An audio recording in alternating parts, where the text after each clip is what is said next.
Dawson, nice to see you again. You do a wonderful job.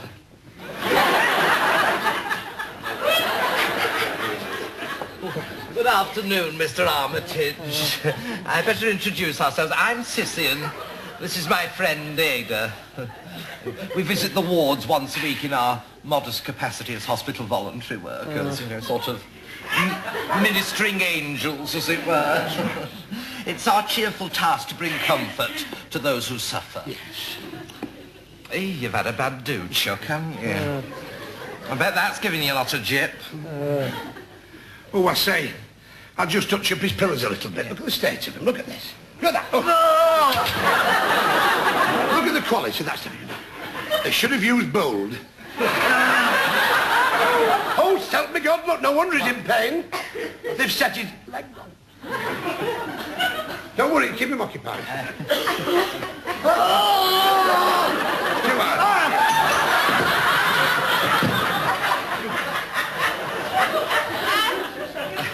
Don't try to thank me.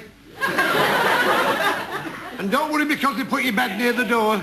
It doesn't mean that you've had it. Well, you're not this time. You must excuse my friend. She's somewhat of a caustic wit. That's true. I still get wind with it. Ada, I wonder what his chart says. Oh, help me God, God love him. Well, he's got a droopy Heimer.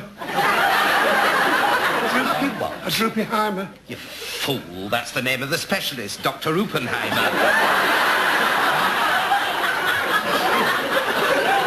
Say, look, I don't like the look of this. Look at his blood pressure. It's up and down like a yo-yo. Oh, God help us. If it wasn't for his skin, he'd be a fountain. And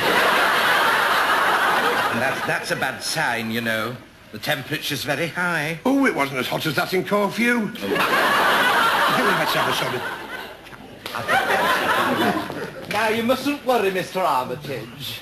You know what they say, a trouble shared is a trouble halved.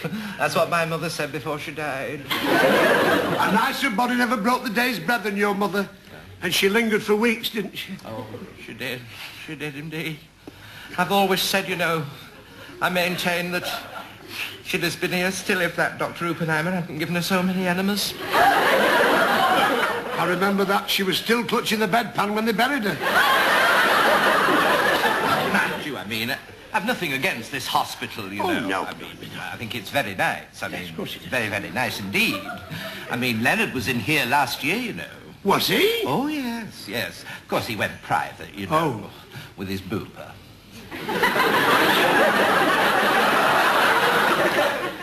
I thought he was limping a bit. Oh, it was marvellous. They got him in right away, you know. Mind you, of course, he was completely covered. Well, it'd have to be with a complaint like that. I always swear by his booper, you know. Oh, I'm sure you do. I'm down for a share of it. You have it while you can, love. Might do it just goes to sleep these days. What? See him just lay there now. Does remind me of my mother. Oh, yes. I remember when your mother went. Oh, dear. When she shook off the mortal coil. Well, they didn't have the pill in those days. To my dying day, I'll never forgive my father. He was an animal. Couldn't keep his paw. 9 days was at it. But to hear him through the partition.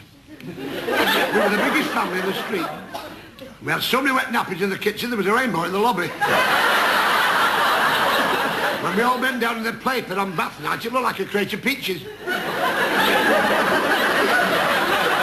midwife lived in. Well, I mean, if you'll pardon me, Ada, that sort of behaviour's indicative of the lower classes. Now, I mean, you take my father, who was a prominent sidesman in the Chapel of the Pentecostal. Oh. I mean, he always practiced the rhythm method. Well, so did my daddy. Went to bed with a fiddle. Thank you very much. That's very nice, I must say. Anyway, we're forgetting Mr Armitage. Mr. Armitage. Hello, Chuck. Is there anything we can do? Anything you really want? Perhaps you'd like a grape. Yes. There, Mr. Armitage. Oh, that's your banana, Chuck. No, there's lot of fibre with this. It'll put a road through him. No, I don't Yeah, Mr Armitage. No, it's good for him. It's fibre. Right, put it in.